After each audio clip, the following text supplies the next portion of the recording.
The Republic of Korea Air Force has to make hard choices about what to do with the damaged F-35 fighter jet.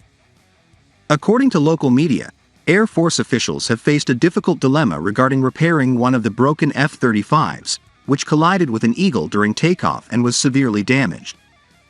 The Korean Times quoted the source saying the repair bill for the damaged F-35A fighter jet is estimated to be over 100 billion won, $76 million, close to its original price tag of $100 million. The estimation came after talks between the Republic of Korea Air Force and Lockheed Martin, the U.S. defense giant which developed the stealth fighter. The South Korean authority has been discussing with Lockheed Martin regarding what to do with the jet.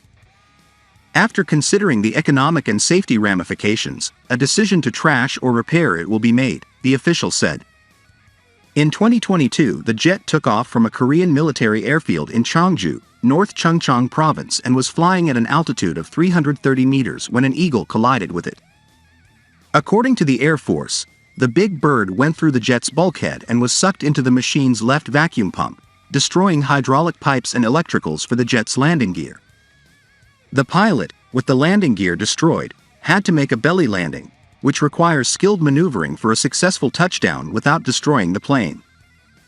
After emptying the fuel tank in midair, the pilot managed to bring the jet down to Seosan Air Base in South Chungcheong Province. No human casualties resulted from the accident.